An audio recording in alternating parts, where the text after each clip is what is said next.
Hello guys, मैं हूं सौरभ, आपका जीएस का एजुकेटर। और आज हम देखेंगे बेस्ट 40 क्वेश्चंस कुछ चैप्टर के। फर्स्ट मैं अगर बताऊं तो units and measurements and motion distance and displacement, Newton's laws of motion, circular motion and uniform circular motion, rotational motion, इनसे रिलेटेड आज हम इंपॉर्टेंट एमसीक्यूज करेंगे। तो लगभग 40 क्वेश्चंस करेंगे एंड बहुत अच्छे से करेंगे। इनको देखेंगे, इनके पीछे के कंसेप्ट क्या हैं। और मैं इस तरह के आपको 200 क्वेश्चंस प्रोवाइड करूंगा। बेस्ट 200 फिजिक्स एमसीक्यू सीरीज में, बेस्ट 200 फिजिक्स एमसीक्यू सीरीज में आपको मैं ये क्वेश्चंस प्रोवाइड करूंगा, ठीक है। इन क्वेश्चंस को करने के बाद लगभग कुछ भी फिजिक्स में ऐसा नहीं बचता है आपका कि जो आपको ना आता हो, तो वो चीजें आप मुझ पर छोड़ दें। काफी अच्छे से मैं इन्हें कंप्लीट कराऊंगा। ये 4 चैप्टर थोड़े इजी हैं और इनसे इतने ज्यादा नंबर ऑफ क्वेश्चंस भी नहीं आते हैं, तो बहुत सारे क्वेश्चंस नहीं हैं। लेकिन इसके आगे आने वाले चैप्टर, जो चैप्टर जितना ज्यादा रेलेवेंट, जितना इंपॉर्टेंट है, वहां से हम उतने अच्छे कंसेप्ट वाले क्वेश्चंस उठाएंगे, ठीक है। तो आपकी स्क्रीन पे यहाँ पे पहला क्वेश्चन लिखा हुआ है कि the dimension of which of the following is the same as that of impulse. निम्नलिखित में से किसका आयाम आवेग के समान है? तो इसका आंसर क्या होगा? पहला ऑप्शन है वॉल्यूम, आयतन के, दूसरा मोमेंटम, संवेग, तीसरा टॉर्क, बला, घूर्ण, एंड फोर्थ है change in the rate of momentum, संवेग की दर में परिवर्तन। तो बेसिकली इसका जो आंसर होगा वो क्या होगा? मोमेंटम होगा, ठीक है। देखेंगे कि पहले यहां पे जो हमारा इंपल्स है, इंपल्स का क्या होता है? इंपल्स क्या होता है? इंपल्स होता है फोर्स। क्या होता है इंपल्स? फोर्स बहुत ही कम समय के लिए लगना, है ना। कोई भी बल बहुत ही क्षणिक समय के लिए लगना, उसे हम कहते हैं इंपल्स। तो इंपल्स का फॉर्मूला होता है फोर्स इनटू टाइम, है ना। और फोर्स की इकाई क्या है? फोर्स की एसआई यूनिट है होती है न्यूटन, एंड टाइम की यूनिट होती है सेकेंड। तो यहां पे क्या हो गया? यहां पे फोर्स क्या हो गया? Newton into second. आगे इसको सॉल्व करेंगे तो आप यहां पे क्या लिख लेंगे? यहां पे लिख लेंगे न्यूटन क्या होता है? न्यूटन होता है मतलब फोर्स होता है मास इंटू एक्सेलरेशन। तो यहां से एक और यूनिट लिखेंगे कि केजी मीटर पर सेकेंड स्क्वायर इंटू सेकेंड, ठीक है। और यहां से आप सेकेंड से सेकेंड काट देंगे, आपकी यूनिट आएगी केजी मीटर पर सेकेंड, ठीक है। ये आपकी आ गई। यहां से अगर हम मोमेंटम देखें तो मोमेंटम हमें पता है P इक्वल्स टू mv होता है, मास इंटू वेलोसिटी, ठीक है, द्रव्यमान गुणे वेग होता है। यहां से ये हो जाएगा केजी मीटर पर सेकेंड। तो यहां पे आप देख रहे हैं कि दोनों इकाइयां, दोनों यूनिट सेम है, ठीक है। तो इसका आंसर हो जाएगा सेकेंड ऑप्शन। नेक्स्ट क्वेश्चन देखते हैं। यहां पे है कि Planck's constant has the dimension of. यहां पे प्लैंक्स कांस्टेंट का डायमेंशन पूछा है, उसकी यूनिट पूछी है कि वो किसके समान है। तो जो इसका डायमेंशन है वो एनर्जी के समान होता है। प्लैंक्स कांस्टेंट अगर लिखे तो प्लैंक्स कांस्टेंट होता है 6.67 into 10 to power -34 joule into second. तो यहाँ पे जो जूल आ रहा है ये क्या है? ये एनर्जी है ना। तो ये लगभग ये क्या है? ऊर्जा है। ये प्लैंक्स कांस्टेंट की वैल्यू होती है। ये भी आप पढ़ेंगे, ये भी कई बार आपको एग्जाम में पूछा गया है, तो ये भी इंपॉर्टेंट है। तो यहाँ पे प्लैंक्स कांस्टेंट की डायमेंशन किससे रिसेंबल करेगी, किससे मेल खाती है? ऊर्जा से, एनर्जी से। ओके, चलिए नेक्स्ट क्वेश्चन देखते हैं कि centigrade and Fahrenheit temperature are the same at. Centigrade और फ़ारेनहाइट किस तापमान पर समान होते हैं? तो पहला ऑप्शन है 32 degree, 40 degree, -273 degree and -40 degree. तो इसका बेसिकली ये तो आंसर ये सभी को याद है, लेकिन मैं जो इसका फॉर्मूला बता रहा हूं ये काफी इंपॉर्टेंट है। ये फॉर्मूला होता है centigrade equals to F/9 F-32। ये फॉर्मूला होता है, काफी इंपॉर्टेंट फॉर्मूला है, ये आप याद कर लीजिए। क्योंकि अभी ये सिंपल सा ये पूछ रहा है -40। अगर यहाँ पे कोई भी एक चीज बदल दिया और दूसरी चीज पूछा तब ये फॉर्मूला यूज में आएगा। यहां पे बोला है सेंटीग्रेड और फ़ारेनहाइट एक बराबर, तो मैं किसी एक को बराबर कर देता हूं। चलिए मैं इसको फ़ारेनहाइट कर देता हूं, फ़ारेनहाइट इसको कर देता हूं। तो यहां से क्या हो जाएगा? 9F equals to 5F -160। यहां से ये 5 इधर जाएगा, इधर बचेगा 4F इक्वल्स टू -160 एंड यहां से फ़ारेनहाइट की वैल्यू आएगी -40। क्या आ गई? F की -40 वैल्यू आ गई। वही हमारा यहाँ पे ऑप्शन है। ओके, नेक्स्ट क्वेश्चन देखते हैं कि यहां पे है the unit of noise pollution. ध्वनि प्रदूषण की इकाई पूछा है। तो ध्वनि प्रदूषण की जो इकाई होती है वो क्या होती है? डेसिबल होती है। क्या होती है? डेसिबल। डेसिमल कोई इकाई नहीं होती, डेसिमल हम बिंदु लगाते हैं, पार्ट्स पर मिलियन क्या होता है, ये किसी सॉल्यूशन में होता है। हम जब कोई घोल होता है उसको पार्ट्स पर मिलियन में रिप्रेजेंट करते हैं, उसमें प्रेजेंट होने वाले द्रव्य को, मैटर को। एंड जो यहाँ पे हर्ट्ज क्या है, हर्ट्ज फ्रीक्वेंसी की यूनिट होती है। हर्ट्ज किसकी यूनिट होती है, इकाई की। ठीक है, चलिए नेक्स्ट क्वेश्चन देखते हैं, फिफ्थ क्वेश्चन कि विच of the following have the same unit, निम्नलिखित में से किसकी इकाई समान है। तो यहाँ पे पहला है वर्क एंड पावर, सेकंड है torque and moment of inertia, बलाघूर्ण और जड़त्व आघूर्ण, थर्ड है वर्क एंड टॉर्क, कार्य और बलाघूर्ण, फोर्थ है टॉर्क एंड एंगुलर मोमेंटम, बलाघूर्ण और कोणीय संवेग। तो जो इसका आंसर होगा वो होगा third option work and torque, वो होगा third option work and torque. हमेशा की तरह आप किस तरह से चेक करेंगे, हमें पता है जो कार्य होता है, वर्क होता है, वो होता है बल गुणे विस्थापन, फोर्स इंटू डिस्प्लेसमेंट। यहां से आपने इकाई निकाल ली न्यूटन इंटू मीटर। ठीक है, ये आपने कार्य की इकाई निकाल ली। आपने टॉर्क लिखा, टॉर्क होता है आर क्रॉस एफ। ठीक है, आर क्रॉस एफ होता है टॉर्क।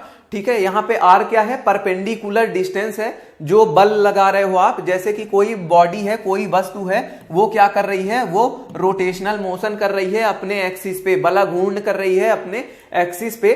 ठीक है, एक रोटेशनल मोशन कर रही है। तो क्या करेगी कि वो बॉडी जब रोटेशनल मोशन कर रही है और आप किसी एक जगह पे फोर्स लगा रहे हो, एक किसी जगह पे बल लगा रहे हो, तो उसकी जो आर जो डिस्टेंस है वो उसके एक्सिस से, जिसका एक्सिस पे वो रोटेट कर रही है, जिस एक्सिस पे वो घूम रही है, गोल गोल वो चक्कर काट रही है, जिस एक्सिस पे रोटेट कर रही है, उस एक्सिस से जो दूरी है, जो फोर्स आप लगा रहे हो परपेंडिकुलर, उस फोर्स की दूरी उस एक्सिस से वो होता है आर। तो आर हमारा किस में होता है, मीटर में, फोर्स किस में होता है, न्यूटन में। तो यहां से भी जो टॉर्क की इकाई आएगी तो वो क्या आएगी, न्यूटन इंटू मीटर आएगी। ठीक है, तो यहां से क्या हो गया, वर्क एंड टॉर्क की इकाई एक बराबर होगी। ठीक है, चलिए नेक्स्ट क्वेश्चन देखते हैं, सिक्स्थ नंबर कि if the velocity time graph of a particle is represented by y equals to mt plus c, then the particle is moving with. यदि किसी कण का वेग समय ग्राफ, यदि किसी का वेग समय ग्राफ कण का y equals to mt plus c द्वारा निरूपित हो, तो कण चल रहा है एक समान चाल के साथ, एक समान वेग के साथ, एक समान त्वरण के साथ, परिवर्तित त्वरण के साथ। तो यहां पे क्या हो जाएगा आंसर, यहां पे आंसर होगा कांस्टेंट एक्सेलरेशन।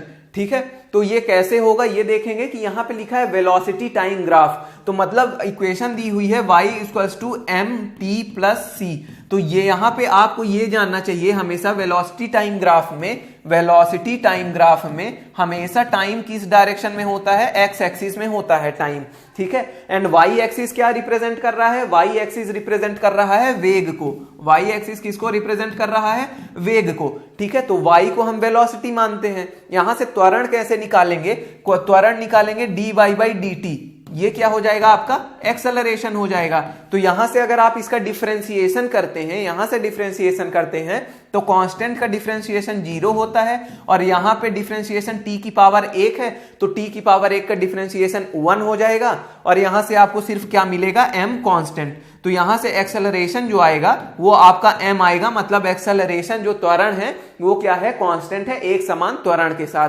ठीक है, चलिए नेक्स्ट क्वेश्चन देखते हैं। यहां पे सेवेंथ क्वेश्चन है कि the motion of the wheels of A bullock cart while moving on the road is an example of. सड़क पर चलते समय बैलगाड़ी के पहियों की गति उदाहरण है, किसका उदाहरण है, सड़क पे अगर बैलगाड़ी देखे हैं तो उसका जो चलता हुआ पहिया है वो किसका उदाहरण है। पहला है ऑसिलेटरी एंड रोटेटरी मोशन, दोलनी और घूर्णी गति। बी ऑप्शन है ऑसिलेटरी एंड ट्रांसलेटरी मोशन, दोलनी और स्थानांतरीय गति। थर्ड है ट्रांसलेटरी एंड रोटेटरी मोशन, स्थानांतरीय और घूर्णी गति। फोर्थ है ट्रांसलेटरी मोशन ओनली, केवल स्थानांतरीय गति। तो जो इसका आंसर है वो सी ऑप्शन है, ट्रांसलेटरी एंड रोटेटरी मोशन। क्यों, क्योंकि ये बहुत सिंपल सा है कि जब बुलक कार्ट कोई बैलगाड़ी है, ये बैलगाड़ी जब रोड पे चलती है तो क्या है, ये बैलगाड़ी है, और ये बैलगाड़ी का चक्का मैं अगर बनाता हूं तो ये रोड पर जब चलती है तो रोड पे चल रही है, तो रोड पे चल रही है मतलब एक सीधी गति कर रही है, एक ट्रांसलेटरी मोशन, एक स्थानांतरीय गति कर रही है, एक ट्रांसलेटरी मोशन कर रही है सीधे डायरेक्शन में। ठीक है, अच्छा अभी इसको अगर एक्सिस मानिए, अगर आप इसको अक्ष मानिए, इसको एक्सिस मानिए, तो आप देख पा रहे होंगे कि ये व्हील क्या कर रही है, एक घूर्णी गति कर रही है, एक घूर्णी गति कर रही है, एक क्या रोटेशनल मोशन भी कर रहा है। इस एक्सिस के अलाउंड ये चक्का क्या कर रहा है, एक रोटेशनल मोशन भी कर रहा है। तो यहां से क्या ऑप्शन हो जाएगा, translatory and rotatory motion. Okay, तो ये सिंपल था। नेक्स्ट क्वेश्चन देखते हैं हम 8th नंबर कि an object covers distance which is directly proportional to the square of the time its acceleration is. एक वस्तु इतनी दूरी तय करती है जो सीधे समय के वर्ग के समानुपातिक है, इसका त्वरण है। तो क्या बोल रहा है, डिस्टेंस कवर कर रही है कोई वस्तु जो किसके प्रोपोर्शनल है, किसके समानुपातित है, किसके directly proportional to square of the time, समय के वर्ग के समानुपातित है। इस तरह का कुछ हमारे इस सवाल में कहा गया है। ठीक है, अच्छा अभी आपको पता है वेग कैसे निकालते हैं, वेलोसिटी कैसे निकालते हैं, वेलोसिटी भी निकालते हैं। आप इसको डिफरेंशिएट कर दीजिए, जो डिस्टेंस है उसको डिफरेंशिएट कर दीजिए। मैं एक यहाँ पे डिस्टेंस ले लेता हूं a, ठीक है, यहाँ पे a बिना लेकर के x ले लेता हूं, ठीक है, हमें डिफरेंशिएशन करने में आसानी होगी। तो आप यहाँ पे वेलोसिटी लिख लीजिए dx/dt, समय के रिस्पेक्ट में आप इसको डिफरेंशिएट करेंगे। प्रोपोर्शनैलिटी का कांस्टेंट हटाने के लिए आप यहाँ पे एक तो कोई सा भी अगर यहाँ पे कहूं तो a नाम का आप कांस्टेंट ले लीजिए, ठीक है, a नाम का कांस्टेंट ले लीजिए, थोड़ा आसानी होगी समझने में। अच्छा अभी इसका मैं डिफरेंशिएट करूं तो इसका डिफरेंशिएशन में 2 इधर आ जाएगा और ये क्या हो जाएगा 2at, ठीक है, ये हो गया। अच्छा अभी आपको त्वरण निकालना है, एक्सेलरेशन निकालना है। एक्सेलरेशन होता है dv/dt। एक्सेलरेशन क्या होता है, dv/dt। यहां पे आप वेलोसिटी में 280 रखेंगे और यहां पे t की पावर 1 है, इसका जो डिफरेंशिएशन होगा वो 1 हो जाएगा और यहां पे क्या बचेगा 2a बचेगा। तो हम यहां पे 2a लिख लेते हैं, ठीक है। और ये 2a क्या है, ये भी एक कांस्टेंट है, ये भी क्या है, कांस्टेंट है। तो यहां पे जो होगा वो कांस्टेंट हो जाएगा क्या, एक्सेलरेशन, जो हमारा त्वरण है वो क्या हो जाएगा, कांस्टेंट हो जाएगा। ओके, चलिए नेक्स्ट क्वेश्चन देखते हैं कि विच of the following is a scalar quantity. निम्नलिखित में से क्या अदिश राशि है, कौन सी इसमें अदिश राशि है, स्केलर क्वांटिटी है। तो वेलोसिटी क्या है, वेलोसिटी तो एक वेक्टर क्वांटिटी है। अगर मैं बताऊं वेलोसिटी क्या होता है, वेलोसिटी होता है displacement per unit time. Displacement क्या है, विस्थापन, और विस्थापन की एक दिशा होती है, विस्थापन की एक दिशा होती है तो वेलोसिटी की भी दिशा होगी। तो वेलोसिटी एक वेक्टर क्वांटिटी है, तो ये अदिश राशि नहीं है। और यहाँ पे जो एंगुलर मोमेंटम है, एंगुलर मोमेंटम की भी दिशा होती है, बला घूर्ण की भी दिशा होती है। एंगुलर मोमेंटम आप किस तरह लिखते हो, L = R×P, इस तरह से एंगुलर मोमेंटम को दिखाते हो। और ये एक वेक्टर क्वांटिटी है, एक ये सदिश राशि है। फोर्स जो होता है, फोर्स भी मास इनटू एक्सेलरेशन होता है, एंड एक्सेलरेशन एक सदिश राशि है। तो जो हमारा फोर्स है वो भी एक सदिश राशि है। तो बचा क्या, इलेक्ट्रोस्टैटिक पोटेंशियल, विस्थापन नहीं है, इलेक्ट्रोस्टैटिक पोटेंशियल। तो यहाँ पे जो इलेक्ट्रोस्टैटिक पोटेंशियल है वो क्या है, एक अदिश राशि है। ओके, चलिए नेक्स्ट क्वेश्चन यहां पे देखते हैं कि विच of the following is not a vector quantity. निम्नलिखित में से क्या वेक्टर परिणाम नहीं है, विच of the following is not a vector quantity. इसमें से कौन सा वेक्टर परिणाम नहीं है, या इनमें से कौन सा सदिश राशि नहीं है। तो स्पीड नहीं है सदिश राशि, सीधे देख के हम बता सकते हैं कि जो स्पीड है वो सदिश राशि नहीं है। क्यों, क्योंकि वेलोसिटी सदिश राशि है, ये हमें पता है। टॉर्क हमें पता है, टॉर्क क्या होता है, टॉर्क = R×F, है ना। और हमें पता है कि जब दो सदिश राशियों का वेक्टर प्रोडक्ट होता है, क्या होता है, जब दो सदिश राशियों का हम वेक्टर प्रोडक्ट करते हैं, वेक्टर प्रोडक्ट करते हैं, नॉर्मल मल्टीप्लिकेशन नहीं है, ये वेक्टर प्रोडक्ट है। तो जब हम दो सदिश राशियों का वेक्टर प्रोडक्ट करते हैं तो मिलने वाली जो इकाई है, जो मिलने वाली यूनिट है, जो भी है, जो इकाई है, वो भी एक सदिश राशि होती है, एक वेक्टर क्वांटिटी होती है। तो टॉर्क भी हमारा वेक्टर क्वांटिटी है। डिस्प्लेसमेंट मैंने अभी बताया कि डिस्प्लेसमेंट क्या होता है, विस्थापन एक वेक्टर क्वांटिटी है। तो यहां पे जो वेक्टर परिणाम नहीं है या जो अदिश राशि है, सदिश राशि नहीं है, वो क्या है, स्पीड। ओके, नेक्स्ट क्वेश्चन देखते हैं 11th नंबर की an object with a constant speed, एक समान गति वाला पिंड, एक समान गति वाला पिंड। तो इसमें क्या होगा, इज नॉट एक्सेलरेटेड, त्वरित नहीं होता, माइट बी एक्सेलरेटेड, त्वरित हो सकता है, ये तो कोई ऑप्शन ही नहीं होता है। इज ऑलवेज एक्सेलरेटेड, हमेशा त्वरित होता है। And also has a constant velocity, एक समान वेग होता है, ये भी जरूरी नहीं है। अगर उसकी दिशा बदल रही है, अगर उसकी दिशा बदल रही है तो क्या होगा, उसका वेग, उसकी वेलोसिटी कांस्टेंट नहीं रहेगी, है ना। क्यों? क्योंकि वेलोसिटी एक सदिश राशि है, एक वेक्टर क्वांटिटी है। तो अगर वेक्टर क्वांटिटी में क्या क्या होता है, परिमाप होता है, मैग्नीट्यूड होता है और साथ में दिशा भी होती है। तो अगर उसकी गति भले एक समान है लेकिन अगर साथ में उसका दिशा बदल रही है तो उसका क्या होगा, मैग्नीट्यूड सेम रहेगा, परिमाप सेम रहेगा, लेकिन दिशा बदलने के कारण वो कांस्टेंट नहीं कहलाएगा। तो इसका आंसर होगा इज नॉट एक्सेलरेटेड, त्वरित नहीं होता है, ये आंसर होगा। क्यों? क्योंकि जब उसकी स्पीड ही कांस्टेंट है, स्पीड ही कांस्टेंट है तो एक्सेलरेशन क्या होगा, एक्सेलरेशन अगर 1 सेकंड के मानूं कि dv/dt एक्सेलरेशन होता है, तो जब ये वैल्यू ही कांस्टेंट है, ये वैल्यू ही क्या है, एक समान है, कांस्टेंट है, तो कांस्टेंट का जो डिफरेंशिएशन है वो तो 0 ही आता है। तो यहां से जो हमारा एक्सेलरेशन है वो क्या हो जाएगा, 0 हो जाएगा, त्वरित नहीं रहेगा। ओके, तो इसका आंसर ए ऑप्शन होगा। चलिए नेक्स्ट क्वेश्चन देखते हैं कि जो न्यूटन का फर्स्ट लॉ ऑफ मोशन है वो किसका कंसेप्ट देता है। न्यूटन का पहला गति नियम संकल्पना देता है किसका, पहला है एनर्जी ऊर्जा का, दूसरा है वर्क कार्य का, तीसरा है मोमेंटम संवेग का और फोर्थ है जड़त्व का। बहुत सिंपल सा सवाल है, किसका है ये, जड़त्व का नियम को बताता है न्यूटन का फर्स्ट लॉ ऑफ मोशन। वो क्या कहता है कि if a body is in motion it will remains in motion, if a body is at rest it will remains at rest until and unless an external force is applied on it।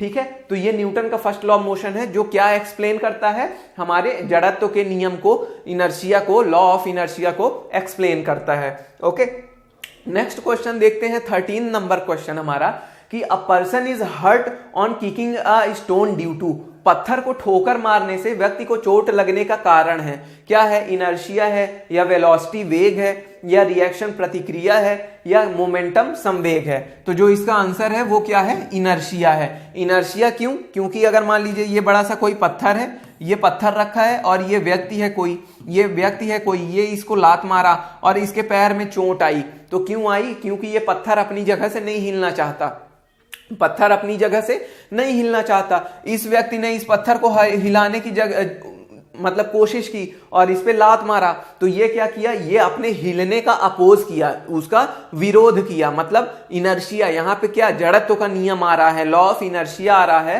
कि उसने अपने हिलने का oppose किया। तो उस कारण से जब ये अपने हिलने का अपोज किया तो इसके पैर में क्या लगा, इसको चोट लगा। तो वही लिखा है कि अ पर्सन इज हर्ट, उसको चोट लगती है ठोकर मारने से जब वो स्टोन को किक करता है अपने पैर से। तो यहां पे क्या हो जाएगा, इनर्शिया इसका आंसर होगा। ठीक है, चलिए नेक्स्ट क्वेश्चन देखते हैं। सारे सिंपल से क्वेश्चन हैं एंड बेसिक, ये जो चैप्टर है इसमें भी बहुत इजी क्वेश्चंस हैं। तो ये शुरू के बेसिक 4 चैप्टर्स के क्वेश्चंस हैं एंड जितने भी फिजिक्स के टोटल क्वेश्चंस हैं वो बेस्ट 200 एमसीक्यूज में आपकी पूरी फिजिक्स कंप्लीट हो जाएगी। ठीक है, तो उसके लिए किसी को भी परेशान होने की जरूरत नहीं है। मैं more than enough number of questions और उनका लेवल पे ध्यान दे करके उनको आपको सॉल्व करा रहा हूं। ओके, चलिए 14th क्वेश्चन है कि which conservation principle is applicable in the case of motion of rocket. Rocket की गति पर निम्नलिखित में से कौन सा संरक्षण सिद्धांत लागू होता है, कंजर्वेशन ऑफ मास, द्रव्यमान का संरक्षण, कंजर्वेशन ऑफ चार्ज, आवेग का संरक्षण, कंजर्वेशन ऑफ मोमेंटम, संवेग का संरक्षण या D option conservation of energy, ऊर्जा का संरक्षण। ठीक है, तो जो इसका आंसर होगा वो क्या हो जाएगा, थर्ड ऑप्शन संवेग का संरक्षण, कंजर्वेशन ऑफ मोमेंटम। ये बहुत अच्छा एग्जांपल है जो मोशन ऑफ रॉकेट है। इसको थोड़ा सा यहाँ पे देखेंगे आप समझेंगे कि जो रॉकेट होता है, तो जो रॉकेट ऊपर जाता है, जब रॉकेट हमारा क्या होता है, ऊपर की तरफ जाता है तो उसमें ईंधन भरा होता है। यहाँ पे ईंधन काफी भरा होता है। तो अभी ईंधन का मान लीजिए मास बड़ा m है, ठीक है, तो इसका अभी मोमेंटम क्या है, मास m है और मान लीजिए इसका पहले मोमेंटम वेलोसिटी v था, तो यहाँ पे मास इंटू वेलोसिटी, ये इसका p1 पहले का मोमेंटम है। ठीक है, यहाँ पे p1 इसका पहले का मोमेंटम है। ठीक है, अभी क्या हुआ, ये रॉकेट ऊपर गया, ये रॉकेट ऊपर गया, तो रॉकेट ऊपर जाने से क्या होगा, इसका जो इसमें जो ईंधन भरा होगा, जो फ्यूल भरा होगा, उसका मास कम हो गया, उसका मास कम हो गया, m1 हो गया। लेकिन अभी इसकी जो वेलोसिटी, जो वेग है वो v1 हो गई, जो कि ज्यादा है किससे, v से, जो कि ज्यादा है v से। रॉकेट पहले धीरे ऊपर जाता है, बाद में और रफ्तार उसकी तेज हो जाती है। तो v1 इसकी वेलोसिटी है जो ज्यादा है v से, पहले वाली से। तो यहां पे इसका मोमेंटम कितना हो जाएगा, m1 v1। ठीक है। तो यहां पे कुल मिलाकर के क्या है, कंजर्वेशन ऑफ मोमेंटम लग रहा है कि मोमेंटम में कोई परिवर्तन नहीं होना चाहिए, P1 इक्वल्स टू P2 रहना चाहिए। तो यही हुआ कि जो पहले मास था, जो भी द्रव्यमान था, जो हमारा ईंधन था, जो फ्यूल था, जिसका द्रव्यमान घट रहा है तो उसका वेग बढ़ रहा है। तो कुल मिला के द्रव्यमान का और वेग का जो गुणनफल है, जो मल्टीप्लीकेशन है मास एंड वेलोसिटी का, वो एक समान बना हुआ है। ओके, चलिए नेक्स्ट क्वेश्चन देखते हैं हम। 15th नंबर, काफी अच्छा क्वेश्चन है। क्वेश्चन है ये कि a bullet of mass m and velocity a is fired into a large block of would of mass m, the final velocity of the system is. द्रव्यमान m और वेग a की एक गोली द्रव्यमान m के लकड़ी के बड़े ब्लॉक में दागी जाती है, सिस्टम का अंतिम वेग क्या होगा।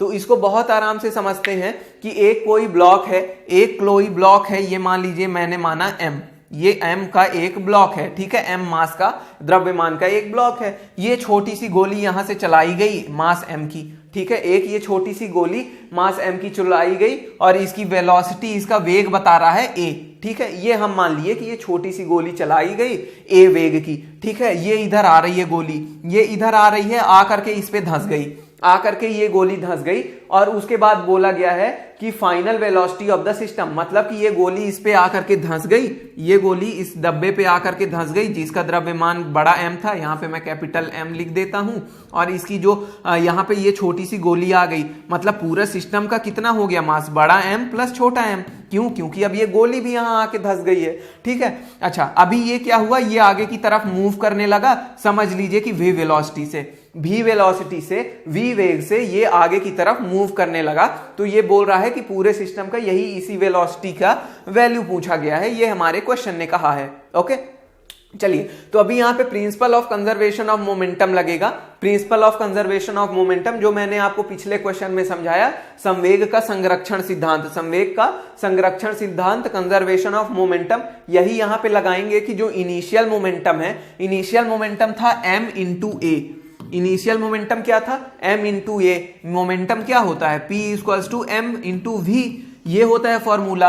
m मास था एंड वेलोसिटी कितनी थी, a थी, तो यहां से मोमेंटम क्या हो गया हमारा, m इंटू ए हो गया मोमेंटम। अभी ये रेस्ट में था तो इसका मोमेंटम तो जीरो है क्योंकि वेग नहीं था। अच्छा, बाद में क्या हुआ कि जो पूरा सिस्टम है वो कितने वेलोसिटी से मूव कर रहा था, v वेलोसिटी से मूव कर रहा था। कितने वेलोसिटी से मूव कर रहा था, v वेलोसिटी से मूव कर रहा था। टोटल द्रव्यमान कितना था सिस्टम का, बड़ा m प्लस छोटा m, बड़ा m प्लस छोटा m। तो यहां से जो फाइनल वेलोसिटी है वो कितनी निकल के आ गई, small m upon a, m plus m। तो क्या आंसर हो जाएगा आपका, बी ऑप्शन। तो यहां पे क्या लग रहा है, principal of conservation of momentum, ठीक है। तो ये चीज आपको समझ में आ गया, बस initial momentum equals to final momentum करना रहता है इस तरह के केसेस में। तो अगर कोई एग्जाम में कभी क्वेश्चन इस तरह का पूछा जाए तो उसको आप इस तरह से कर सकते हैं। ओके, चलिए नेक्स्ट क्वेश्चन देखते हैं यहाँ पे 16 कि to open a door easily the handle should be fixed. किसी दरवाजे को आसानी से खोलने के लिए उसका हैंडल कहां लगाया जाना चाहिए, नियर द हिंजेस, कब्जों के पास, away from the mid opposite, मध्य बिंदु से दूर, कब्जों के सामने, in the middle, none of these. इसमें जो आंसर होगा तो वो क्या होगा, बी ऑप्शन होगा, away from the mid point opposite to the hinges. Away from the, यहाँ पे पूरा ऑप्शन है कि away from mid point opposite to the hinges, यहाँ पे अपोजिट टू द हिंजेस है, opposite to the hinges. Basically कहने का ये मतलब है कि ये हिंज यहां से दरवाजा जुड़ा रहता है और ये दरवाजे के मिड पॉइंट से अपोजिट टू द हिंजेस, यहां पे दरवाजा, ये कुल मिला के ये कहने चाह रहा है मध्य बिंदु से दूर, मध्य बिंदु ये हो गई, मध्य बिंदु से दूर, कब्जों के सामने, कब्जों के सामने मतलब दरवाजे का हैंडल इस जगह पे लगना चाहिए। तो कुल मिला के ये बोल रहा है इसमें, और इसको जब क्या लगेगा तो यहां पे क्या होगा, टॉर्क हमें मैक्सिमम मिलेगा। टॉर्क मैंने बताया था क्या होता है, टॉर्क R क्रॉस F। तो जब आप फोर्स लगा रहे हैं, एक बल लगा रहे हैं, वो तो ठीक है, लेकिन जब ये R जो परपेंडिकुलर डिस्टेंस है, परपेंडिकुलर दूरी है, तो जितना ज्यादा ये दूरी होगी उतना ज्यादा आपको क्या होगा, टॉर्क मिलेगा। जितनी ज्यादा ये दूरी होगी उतना ज्यादा आपको क्या मिलेगा, टॉर्क मिलेगा। तो इसीलिए ये जो दूरी है, यहां पे आपने अगर फोर्स लगाया, यहां पे आपने बल लगाया, तो ये जो दूरी है, ये अधिकतम रखना होता है, ये अधिकतम रखना होता है कि जो मिलने वाला हमें टॉर्क है, जो मिलने वाला हमें बलाघूर्ण है, वो ज्यादा से ज्यादा मिल सके, ठीक है। तो ये क्वेश्चन आपने समझ गया कि to open a door easily the handle should be fixed at away from the mid points opposite to the hinges. ठीक है, चलिए नेक्स्ट क्वेश्चन है काफी सिंपल सा कि a particle is moving in a uniform circular motion with constant speed v along a circle of radius r the acceleration of the particle is। कुल मिला के ये सिर्फ इसने सेंट्रीपेटल एक्सेलरेशन पूछा है इस क्वेश्चन में कि कई कण एक समान वृत्तीय गति से में एक समान चाल v से रेडियस r के वृत्त के समानांतर घूम रहा है, उस कण का त्वरण क्या होगा। तो बेसिकली मैंने बताया कि अगर कोई सेंटर के अराउंड, किसी सेंटर के अराउंड अगर कोई बॉडी क्या कर रही है, कोई बॉडी क्या कर रही है, अगर उसमें रोटेशनल मोशन कर रही है, चारों तरफ उसका चक्कर काट रही है, तो उसमें एक अंदर की तरफ फोर्स लगता है, उसे हम कहते हैं अभिकेंद्रीय बल या सेंट्रीपेटल फोर्स। अभिकेंद्रीय बल और सेंट्रीपेटल फोर्स, और वहीं पे एक एक्सेलरेशन होता है सेंट्रीपेटल एक्सेलरेशन, जिसे कहते हैं अभिकेंद्रीय त्वरण, और उसकी वैल्यू होती है v²/r। तो कुल मिला के ये हमें कुछ नहीं, सिर्फ बेवकूफ बना रहा था कि यहां पे सेंट्रीपेटल एक्सेलरेशन की वैल्यू पूछी थी, लेकिन लिखा जो क्वेश्चन था वो लैंग्वेज के फॉर्म में लिखा हुआ था। ओके, चलिए नेक्स्ट क्वेश्चन देखते हैं यहां पे 18th नंबर कि railway tracks are banked on curves so that, वक्रों पर रेलवे ट्रैक के किनारे बंधे हुए क्यों होते हैं। रेलवे ट्रैक के किनारे बैंक्ड क्यों होते हैं, बंधे हुए, उठे हुए क्यों होते हैं। तो इसका सिंपल सा जो आंसर है वो है कि अभिकेंद्रीय बल, necessary centripetal force may be obtained from the horizontal component of normal reaction due to track, जिससे ट्रैक के कारण सामान्य प्रतिक्रिया के क्षैतिज घटक से आवश्यक केंद्राभिसारी बल प्राप्त किया जा सके, नेसेसरी सेंट्रीपेटल फोर्स को प्राप्त किया जा सके, इसीलिए रेलवे ट्रैक्स बैंक्ड होते हैं। देखिए क्या होता है मेनली कि ये जैसे रेलवे ट्रैक है, ये रेलवे ट्रैक है, तो ये क्या होता है, हल्का सा उठा हुआ सा होता है, हल्का सा उठा हुआ सा होता है, हल्का सा बैंक्ड होता है। बैंक्ड मतलब हल्का सा तिरछा होता है, हल्का सा तिरछा होता है। तो क्या होता है, जो ट्रेन चलती है, इस तरह से समझे कि ये रेलवे ट्रैक हल्का सा उठा होता है, तो जो ट्रेन उस पे चलती है, ट्रेन हल्का सा क्या हो जाती है, हल्की सी टेढ़ी होती है। ट्रेन हल्की सी, ट्रेन क्या हो जाती है, हल्की सी टेढ़ी होती है। तो ट्रेन जो नीचे फोर्स लगाती है, तो जो नीचे ट्रेन एक फोर्स लगाती है ना, mg, और जो अपना उसका द्रव्यमान होता है वो नीचे एक फोर्स लगाती है।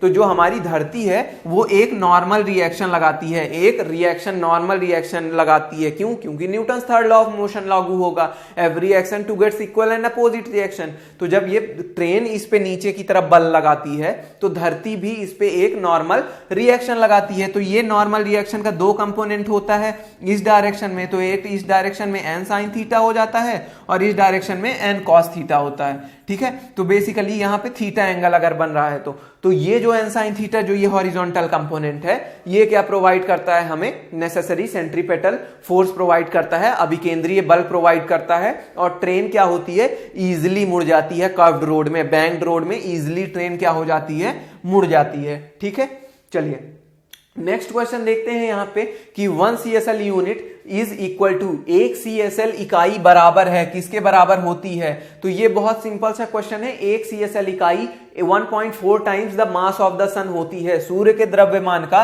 1.4 गुना होती है। ये एक आंसर है, और ये सबसे बड़ी यूनिट है, सबसे बड़ी यूनिट है किसकी, द्रव्यमान की, ये मास की सबसे बड़ी यूनिट होती है। चंद्रशेखर लिमिट जिसे कहते हैं, CSL क्या होती है, चंद्रशेखर लिमिट होती है। तो चंद्रशेखर लिमिट की value 1.4 times the mass of sun होता है। ठीक है, ओके, चलिए नेक्स्ट क्वेश्चन है 20 नंबर की instruments used to measure the force and velocity of the wind, वायु के बल और वेग के मापने के लिए प्रयुक्त उपकरण क्या है। तो ये एक मतलब हमारा डिवाइस से रिलेटेड क्वेश्चन आता है, जो हमारे अक्सर पूछा जाता है कि इंस्ट्रूमेंट्स डिफरेंट क्वांटिटीज को मेजर करने के लिए बने होते हैं। तो जो यहाँ पे इंस्ट्रूमेंट यूज होता है वो कौन सा होता है, पवन वेग मापी या एनीमोमीटर जिसे कहते हैं, ये इंस्ट्रूमेंट यूज होता है। एमीटर हमें पता है करंट के लिए यूज होता है ना। एंड एल्टीमीटर क्या होता है, एल्टीमीटर होता है मिल्क में यूज होता है। एंड ऑडियोमीटर क्या होता है, ऑडियोमीटर ये साउंड वेव, श्रवण शक्ति मापी होता है ऑडियोमीटर। ठीक है, तो यहां पे बेसिकली जो आंसर होगा वो क्या होगा, एनीमोमीटर होगा इसका पहला ऑप्शन। ये भी काफी फेमिलियर क्वेश्चन है। ठीक है, क्वेश्चन नंबर 21 है SI unit of magnetic flux चुंबकीय प्रवाह की एसआई इकाई क्या होती है। तो ये कई बार इस तरह के क्वेश्चंस भी हमारे एग्जाम्स में पूछे जाते हैं, यूनिट्स एंड मेजरमेंट से रिलेटेड। डायरेक्ट जो कुछ क्वांटिटीज हैं जैसे मैग्नेटिक फ्लक्स हो गया या मैग्नेटिक फील्ड हो गया, तो उन सब की यूनिट्स भी एग्जाम में पूछता है। तो जो यहाँ पे एसआई यूनिट मैग्नेटिक फ्लक्स की है तो वो कितनी हो जाएगी, वेबर होती है। बाकी सारे कंफ्यूज करने के लिए है कि वेबर पर मीटर या वेबर पर मीटर की पावर 4 या वेबर पर मीटर स्क्वायर। जो हमारा एसआई यूनिट मैग्नेटिक फ्लक्स की है, जो चुंबकीय प्रवाह की यूनिट है, वो क्या है, वेबर है। मैंने अभी अभी क्या बोला, मैग्नेटिक फील्ड। जो मैग्नेटिक फील्ड की यूनिट है यहाँ पे अगर मैं आपको बोल ही दिया हूं तो मैं बता दूं क्या होती है, टेस्ला होती है। मैग्नेटिक फील्ड की यूनिट क्या होती है, टेस्ला होती है। तो इसी तरह की आप डिफरेंट जो चैप्टर्स अगर पढ़ते जाते हैं, जितना मैंने लगभग 20 से 22 लेक्चर में जो फिजिक्स पढ़ाई हुई है, 20 से 22 लेक्चर में जो फिजिक्स पढ़ाई हुई है, वहां पे आप जा करके उसकी प्लेलिस्ट चेक करें और वहां से जिस भी चैप्टर में आपको डाउट हो तो आप वहां से एकदम बढ़िया से पढ़ सकते हैं। तो सारी चीजें आपको धीरे धीरे वहां पे क्लियर हो जाएंगी। ठीक है, मैंने बहुत बढ़िया से एक्सप्लेन करके पूरी फिजिक्स पढ़ा रखी है। चलिए क्वेश्चन नंबर 22 देखते हैं कि what is the symbol of the SI unit of solid angle. ठोस कोण की एसआई इकाई का प्रतीक क्या है। ये बहुत ही सिंपल क्वेश्चन है, लेकिन उसके लिए जिसे पता हो कि सॉलिड एंगल की इकाई होती क्या है, क्या होती है, स्टेरेडियन। क्या होती है, स्टेरेडियन। क्या होती है यूनिट, स्टेरेडियन यूनिट होती है सॉलिड एंगल की।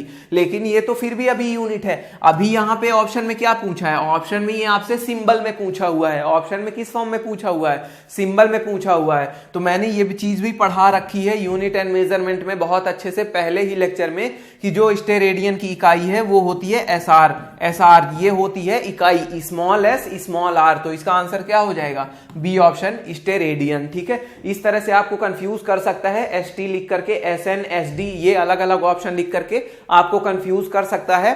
अगर आपको ये स्टेरेडियन भी पता है, इसके बाद भी अगर आपको सिंबल नहीं पता है, तो भी ये क्वेश्चन करने में थोड़ी प्रॉब्लम आ सकती है। ठीक है, तो इसका आंसर क्या होगा, एस आर।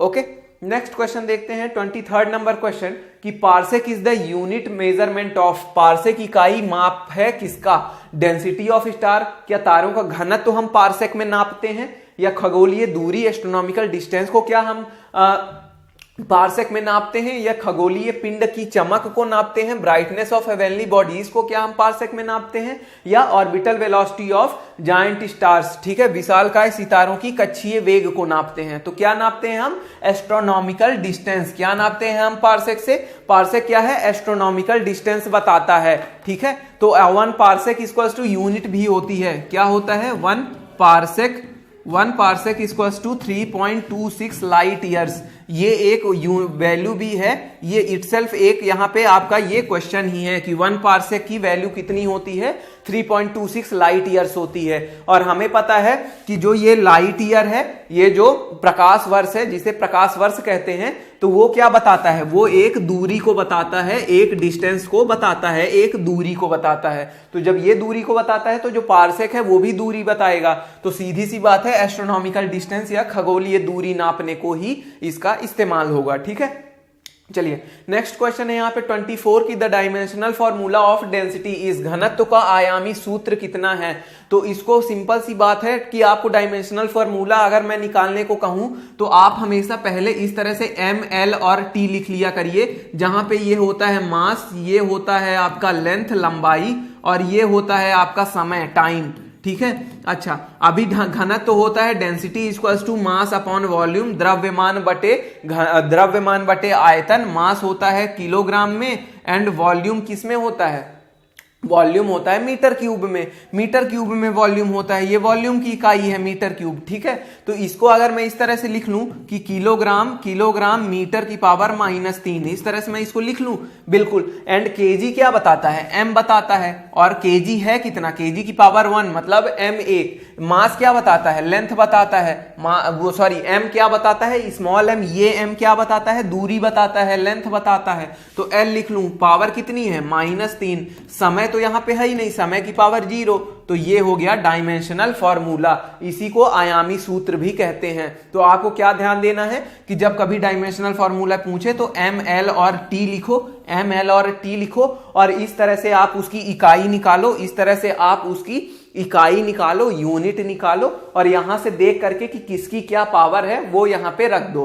क्या देखोगे यहाँ पे किसकी क्या पावर है, केजी की पावर 1 है, एम की मीटर लंबाई की पावर क्या है यहाँ पे -3 है, क्या है पावर -3 है, तो वो यहाँ पे आप रखो, तो यहाँ पे आंसर क्या हो जाएगा, ए ऑप्शन ही आंसर है, ml-3t0, बाकी ये सारे ऑप्शन गलत हो जाएंगे। ओके चलिए नेक्स्ट क्वेश्चन है यहाँ पे 25 नंबर कि 1 micron is equal to, 1 micron किसके बराबर होता है। तो 1 माइक्रोन इस तरह के भी क्वेश्चन पूछते हैं तो आपको यूनिट्स की वैल्यू होनी चाहिए कि डेसी सेंटीमीटर कितना होता है, deci centimetre, milli centimetre, micro centimetre, nano, pico centimetre है ना, या पीको मीटर, सॉरी सेंटीमीटर मैं गलत बोल रहा हूं, क्या होता है मिलीमीटर, डेसीमीटर या पीकोमीटर, फेम्टोमीटर या नैनोमीटर, माइक्रोमीटर, ये सब कितनी वैल्यूज होती हैं। ठीक है, तो 1 माइक्रोन की जो वैल्यू होती है वो कितनी होती है, 10⁻⁻6 मीटर की।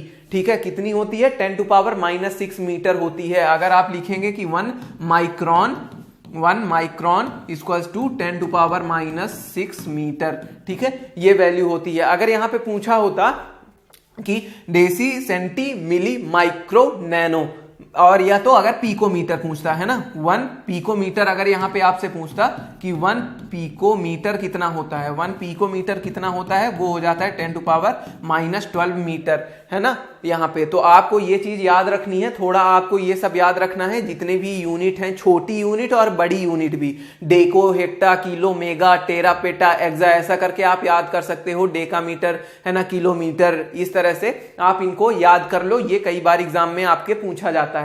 ओके चलिए नेक्स्ट क्वेश्चन है हमारा 26 नंबर क्वेश्चन कि the unit of noise pollution is, जो ध्वनि प्रदूषण है उसकी इकाई क्या है, उसकी यूनिट क्या है, उसकी इकाई क्या है। तो ये सिंपल सा क्वेश्चन है, यहाँ पे जो क्या है इकाई इसकी, डेसिबल इसकी इकाई है, जो ध्वनि प्रदूषण है उसकी इकाई क्या है, डेसिबल है। ठीक है चलिए नेक्स्ट क्वेश्चन है 27 कि अभी मैंने ये आपको बता दिया पीछे ही कि Tesla is the unit of magnetic flux. ठीक है, टेस्ला चुंबकीय यूनिट है मैग्नेटिक फ्लक्स का, इंडक्शन का, या मोमेंट संवेग का, या फील्ड का। तो यहां पे क्या हो जाएगा, यहां पे टेस्ला आपका किसका यूनिट हो जाएगा, यहां पे टेस्ला जो आपका यूनिट होगा वो होगा मैग्नेटिक इंडक्शन का। टेस्ला जो होगा वो किसकी यूनिट हो जाएगी, मैग्नेटिक इंडक्शन की यूनिट हो जाएगी। ठीक है, तो यहाँ पे यूनिट तो आपको याद करना है, ये आप गूगल पे भी चेक कर सकते हैं हमेशा, है ना, ये सारी चीजें आप गूगल पे भी चेक कर सकते हैं। तो इससे इतना मैटर नहीं करता है कि आपको ये कौन से चैप्टर में मिलेगा, कहाँ मिलेगा, ये जहां भी आप पूरी फिजिक्स पढ़ते हैं तो वहां पे आपको सारी यूनिट्स मिल जाएंगी। ठीक है, तो उन यूनिट्स को जो जो चैप्टर पढ़ रहे हैं उसके साथ में आप पढ़ते चलेंगे। ओके चलिए 28 नंबर क्वेश्चन है कि rocket works on the principle of, rocket किस सिद्धांत पर कार्य करता है, रॉकेट किस सिद्धांत पर कार्य करता है। तो न्यूटन्स का third law of motion, Newton's first law of motion, Newton's second law, या आर्किमिडीज प्रिंसिपल। आर्किमिडीज का सिद्धांत, न्यूटन का द्वितीय नियम, न्यूटन का प्रथम नियम और न्यूटन का तृतीय नियम। तो ये किस पे वर्क करता है, Newton's third law of motion किस पे वर्क करता है। बहुत ही इंपॉर्टेंट, बहुत ही फेमस क्वेश्चन है कि ये किस पे वर्क करता है रॉकेट का प्रिंसिपल, न्यूटन का थर्ड लॉ ऑफ नियम, न्यूटन का तृतीय नियम। वही होता है कि ये कंजर्वेशन लॉ ऑफ मोमेंटम तो फॉलो करता ही है, साथ में ये Newton third law of motion पे वर्क करता है। क्या वर्क करता है कि जितना ये नीचे बल लगाएगा, जितना ये नीचे बल लगाएगा, क्या लगाएगा, ईंधन जलेगा, ईंधन नीचे फोर्स लगाएगा, फोर्स लगाएगा तो इस पे ऊपर की तरफ एक क्या इसे मिलेगा, नॉर्मल रिएक्शन एक ऊपर की तरफ मिलेगा जो इसे ऊपर उठने में मदद करेगा। तो कुल मिला के क्या लग रहा है यहाँ पे, Newton third law of motion, every action to gets equal and opposite reaction. ये नीचे बल लगा रहा है, इसके कारण ये ऊपर उठ पा रहा है। ठीक है, ये सीधी बात है। ओके चलिए नेक्स्ट क्वेश्चन है 29 नंबर कि dioptre is the unit of. मैं मोस्टली यहां पे इकाइयों को लेने की कोशिश किया हूं क्योंकि इसमें मैंने basic unit and measurement chapter include किया है। तो जो डायोप्टर है हमारा, डायोप्टर किसकी इकाई है ये देखेंगे कि तो डायोप्टर जो इकाई है वो है लेंस की क्षमता की, पावर ऑफ द लेंस की यूनिट होती है डायोप्टर। और पावर कितना होता है लेंस का, 1/f, 1/ फोकल लेंथ होता है। ठीक है, ये ऑप्टिक्स में मैंने पढ़ा रखा है बहुत अच्छे से, ऑप्टिक्स 2 से 3 पार्ट में कंप्लीट किया हूं। तो जिसको ऑप्टिक्स में डाउट हो वो जा करके ऑप्टिक्स के लेक्चर देख सकता है। ओके एंड यहाँ पे लेंस की क्षमता हो गई, focal length of a lens हो गया, लाइट ईयर अगली ऑप्शन में है, एंड साउंड इंटेंसिटी। तो सबकी डिफरेंट यूनिट्स होती हैं। जो डायोप्टर है वो किसकी यूनिट है, पावर ऑफ लेंस की। ठीक है चलिए नेक्स्ट देखते हैं 30 नंबर क्वेश्चन कि when milk is churned the cream separated from it due to, दूध को मथने से क्रीम के अलग हो जाने का कारण क्या है। पहला ऑप्शन है फ्रिक्शनल फोर्स, घर्षण बल, दूसरा है सेंट्रीफ्यूगल फोर्स, अपकेंद्रीय बल, या ग्रेविटेशनल फोर्स, गुरुत्व बल, या श्यान बल, या विस्कस फोर्स। तो बेसिकली इसका क्या रीजन है, तो देखिए बात यह है कि जैसे ये भगोना है और भगोना में दूध है, तो जब आप क्या करते हो, इससे जब मक्खन निकालते हो तो उसे गोल गोल गोल गोल घुमाते हो, है ना। इस तरह आपने देखा होगा गांव में ऐसे दूध को क्या करते हैं, घुमाते हैं उसको गोल गोल, तो वो क्या होता है, उससे हमें मक्खन अलग हो जाता है दही से, है ना।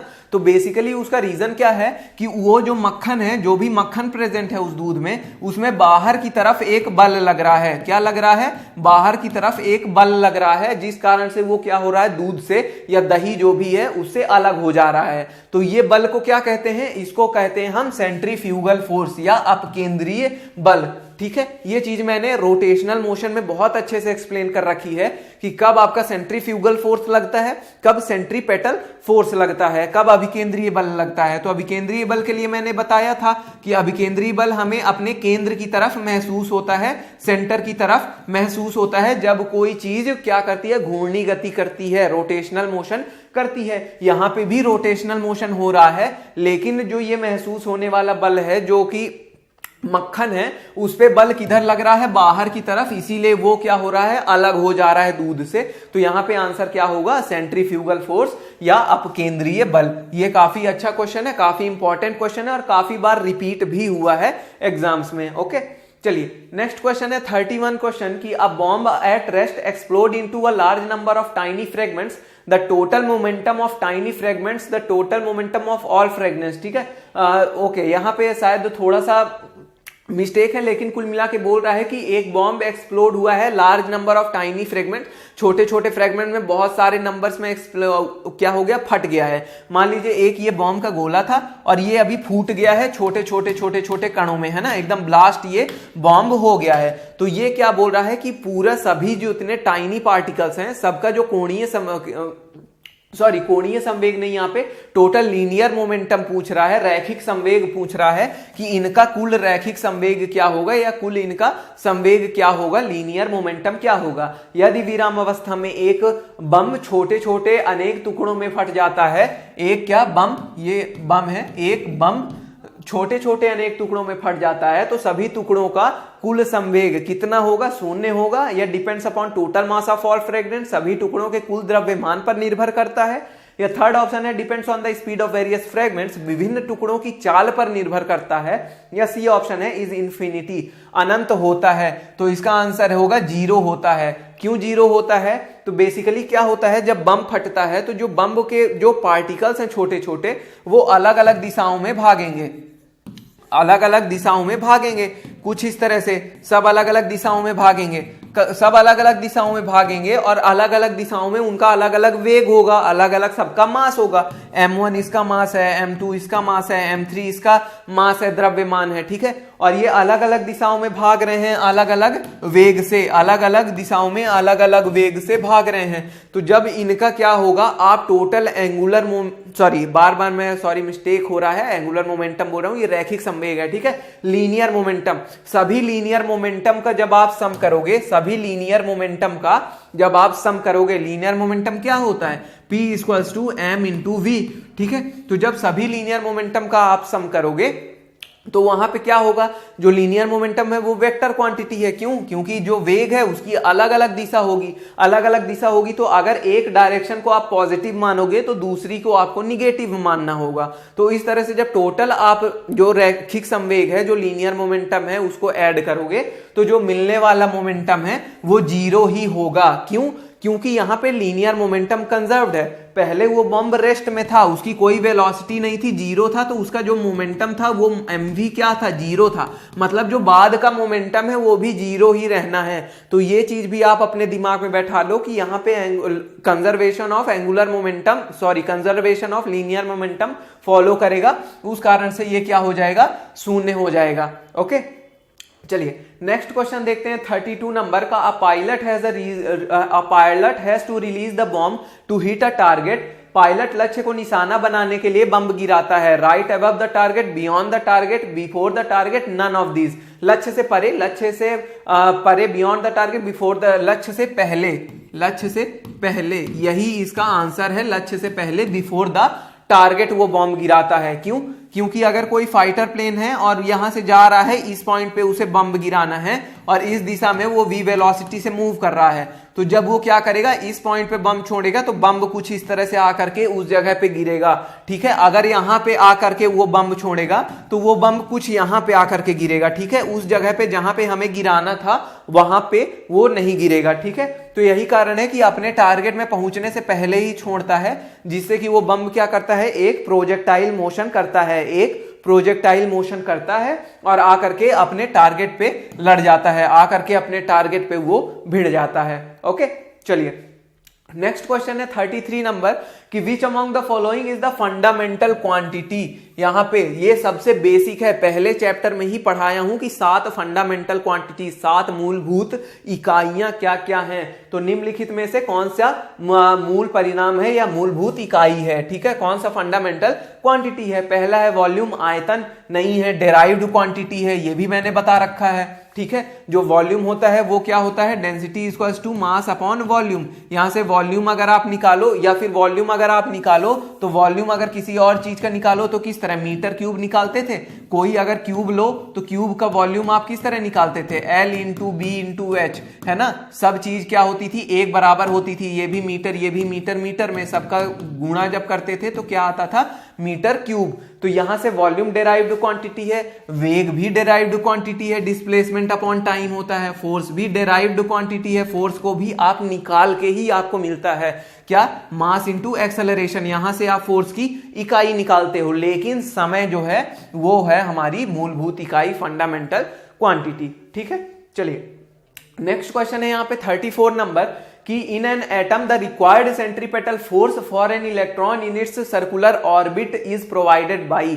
परमाणु में एक इलेक्ट्रॉन के वृत्ताकार गति के लिए आवश्यक अभिकेंद्रीय बल प्रदान करता है न्यूक्लियर फोर्स या van der Waals force of attraction, van der Waals का आकर्षण बल, या electrostatic force of attraction, electrostatic का आकर्षण बल। चौथा है cohesive force between nucleus and electron, नाभिक और इलेक्ट्रॉन के बीच ससंजक बल। तो ये क्या मिलता है, ये मिलता है हमें इलेक्ट्रोस्टैटिक फोर्स ऑफ अट्रैक्शन से। किससे मिलता है ये हमें, इलेक्ट्रोस्टैटिक के आकर्षण बल से, इलेक्ट्रोस्टैटिक फोर्स ऑफ अट्रैक्शन से क्या होता है, हमें नेसेसरी सेंट्रीपेटल फोर्स मिलता है, ये हमारा न्यूक्लियस है, और इलेक्ट्रोस्टैटिक फोर्स ऑफ अट्रैक्शन से जो हमारा इलेक्ट्रॉन है इसको नेसेसरी सेंट्रीपेटल फोर्स, अभिकेंद्रीय बल मिलता है, जो इसको जरूरी होता है क्या, एक वृत्तीय गति करने के लिए, एक सर्कुलर मोशन या रोटेशनल मोशन, घूर्णी गति करने के लिए। ठीक है, तो उसके लिए हमें क्या जरूरी होता है वो मैंने बता रखा है, अभिकेंद्रीय बल, जो कि अलग अलग ढंग से मिलता है। और इलेक्ट्रॉन और न्यूक्लियस के केस में ये किससे मिलता है, हमें इलेक्ट्रोस्टैटिक फोर्स ऑफ अट्रैक्शन से मिलता है। ठीक है, चलिए नेक्स्ट क्वेश्चन है यहाँ पे कि in order to monitor 100% earth surface only one polar satellite is required, how many geostationary satellites are required to do the same. 100% पृथ्वी की सतह की निगरानी के लिए केवल एक ध्रुवीय उपग्रह की आवश्यकता होती है, ऐसा करने के लिए कितने भू स्थिर उपग्रहों की आवश्यकता होती है। तो सिंपल सी बात है कि हमें पता है 100% जो अर्थ का मॉनिटरिंग है वो हम किससे कर लेते हैं, सिर्फ एक पोलर सैटेलाइट से, एक ध्रुवीय उपग्रह से। लेकिन हमें जियो स्टेशनरी सैटेलाइट्स कितनी चाहिए होती हैं, हमें 3 जियो स्टेशनरी सैटेलाइट्स चाहिए होती हैं अगर हम पूरा 100% अर्थ के सरफेस को मॉनिटर करना चाहते हैं तो। ओके, चलिए नेक्स्ट क्वेश्चन है यहाँ पे कि bogies of a train are provided with buffers explains what. Buffers के साथ एक ट्रेन की बोगियां प्रदान की जाती हैं जो व्याख्या करती हैं किस चीज की, क्या चीज बताती हैं। अगर ट्रेन के बीच की बोगियों में बफर्स दिखाए जाते हैं, देखा होगा कि इस तरह की ट्रेन की बोगी होती है और इस तरह से जुड़े होते हैं, फिर दूसरी बोगी होती है, यहाँ पे कुछ रबड़ सा होता है जो बफर होता है। तो वो क्यों होता है, वही क्या एक्सप्लेन करता है, वो किस चीज के एप्लीकेशन को शो करता है, कौन से लॉ के एक्सप्लेनेशन को शो करता है, सेकंड लॉ ऑफ मोशन। क्या एक्सप्लेन करता है, न्यूटन्स का सेकंड लॉ ऑफ मोशन। वो क्या कहता है, फोर्स होता है total change in the linear momentum upon time, है ना। तो बेसिकली क्या होता है कि जितना ये समय कम होगा, सॉरी जितना ये समय ज्यादा होगा, जितना ये समय ज्यादा होगा उतना ही कम फोर्स होगा, उतना ही कम फोर्स होगा दोनों बोगियों के बीच में। क्यों? क्योंकि दोनों इनवर्सली प्रोपोर्शनल हैं, गैर समानुपातिक हैं, है ना।